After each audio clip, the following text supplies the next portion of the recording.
शिक्षक महासंघ जिंदाबाद, नेपाल शिक्षक महासंघ जिंदाबाद।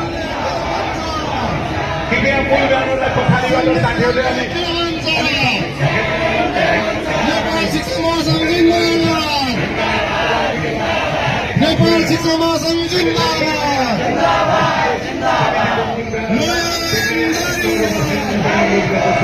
र मिटिङमा भएका साथीहरू, मैले धेरैचोटि भने हजुर डिलमा उभिएर फोटो खिच्दै हुनुहुन्छ, दुबोमा कुल्चेर फोटो खिच्दै हुनुहुन्छ। यो सरकार भन्दा पनि अन्धेरी शिक्षक साथीहरू नमस्कार नमस्कार। हात उठाएर भनिदिनुहोस्, विद्यालय शिक्षा जारी गर, विद्यालय शिक्षा जारी गर, विद्यालय शिक्षा जारी गर, विद्यालय शिक्षा जारी गर, विद्यालय शिक्षा जारी गर। हाम्रो आन्दोलन जारी छ, हाम्रो आन्दोलन जारी छ। नेपाल शिक्षक महासंघ जिन्दाबाद, नेपाल शिक्षक महासंघ जिन्दाबाद। विगतका सम्झौता कार्यान्वयन गर, विगतका सम्झौता कार्यान्वयन गर, विगतका सम्झौता कार्यान्वयन गर। भोलिदेखि साथीहरू हाम्रो हतियार कलम लिएर हामीले सरकारलाई कलम पनि देखाउनु पर्नेछ। शिक्षक आन्दोलनको 28औं दिन आज आन्दोलन जारी छ। आइतीघर मण्डला बाणेश्वर सडक खण्डमा यसरी शिक्षक अनुसन्धीय शिक्षा ऐन जारी हुनुपर्ने भन्दै निरन्तर आन्दोलन गरिरहेका छन्। सहभागी हुनका लागि तपाईहरू वार्ड नै आउनुपर्छ। सिक्काले नताप्नको लागि हामी हार्दिक अनुरोध गर्दछौँ। साथीहरू, मेरो आन्दोलन, मेरो सहभागिता तपाईहरू अगाडि आउनको लागि हामी हार्दिक अनुरोध गर्दछौँ। हाम्रो आन्दोलन जारी छ, हाम्रो आन्दोलन जारी छ, आज 28औं दिनमा पनि शिक्षकमा बाक्लो उपस्थित छ। शिक्षकहरू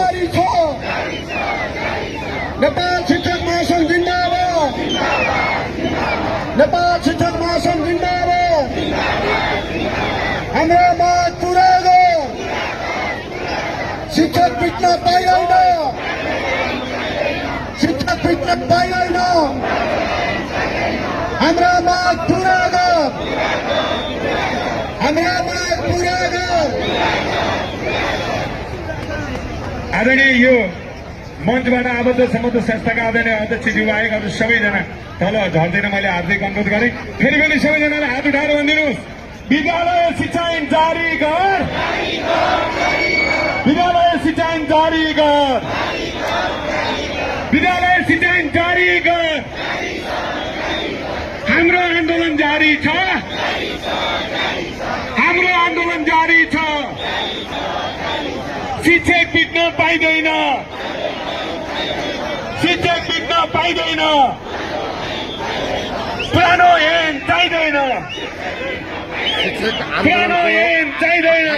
आज पनि मैले यो शिक्षकहरूको माइक्रोफोन आदरणीय विशाल महासचिवज्यूलाई हस्तान्तरण गरेँ। आज वैशाख 16 गते